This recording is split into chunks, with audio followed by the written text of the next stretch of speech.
এইবাৰ এটা স্পষ্ট বাৰ্তা কংগ্ৰেছ দলে দিবলৈ বিচাৰে যে যুঁজ এখন হ'ব। কংগ্ৰেছ দল কাৰ বাবে যুঁজিব? আমি অসমীয়া জনসাধাৰণৰ বাবে যুঁজিম। আমি আমাৰ খিলঞ্জীয়া মানুহৰ মাটি পট্টাৰ বাবে যুঁজিম।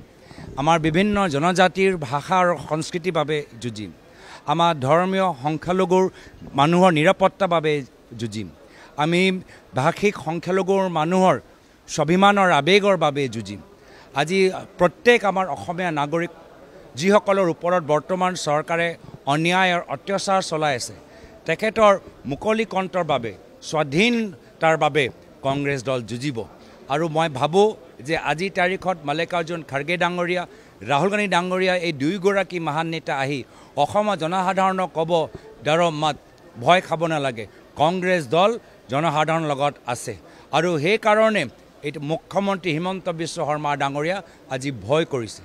আজি তেওঁলোকে মাটি সম্পৰ্কত বিভিন্ন ধৰণৰ মন্তব্য দিছে, কিন্তু আজিৰ তাৰিখত আটাইতকৈ বেছি মাটিৰ সম্পত্তি কাৰ? আটাইতকৈ বেছি মাটিৰ সম্পত্তি হৈছে মুখ্যমন্ত্ৰীৰ। আটাইতকৈ বেছি মাটিৰ সম্পত্তি তেওঁলোকৰ মন্ত্ৰীসভাৰ বিভিন্ন মন্ত্ৰীসকলৰ হৈছে।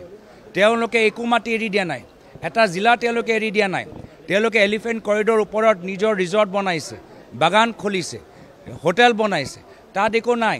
মন্ত্ৰীৰ পৰিয়ালে বিভিন্ন ঠাইত আজি কৃষিভূমি, তাত ইণ্ডাষ্ট্ৰী বহাইছে, চব আইন উলংঘ কৰি। আজি প্ৰায় 17,000 আমাৰ একৰ, প্ৰায় 50,000 বিঘা মাটি আজি তেওঁলোকে অসমীয়াৰ খিলঞ্জীয়া মানুহৰ মাটি, জনজাতিৰ মাটি, ধৰ্মীয় সংখ্যালঘুৰ মাটিখিনি বাহিৰত দি দিবলৈ আহিছে। তো এই যে মাটি নিৰাপত্তা আজি সাধাৰণ জনতাৰ ওচৰত নাই। মাটি পট্টা, মাটি অধিকাৰ উজনি হওক, নামনি হওক, ব্ৰহ্মপুত্ৰ হওক, বৰাক হওক বা গুৱাহাটী পাহাৰত হওক বসবাস কৰা মানুহসকলৰ মাটি ভূমি পট্টা নাই। কিন্তু আটাইতকৈ মাটি যদি দখল কৰিছে, সেয়া হৈছে চিফ মিনিষ্টাৰ, মুখ্যমন্ত্ৰী আৰু তেওঁলোকৰ ঘনিষ্ঠ মন্ত্ৰীসকলৰ।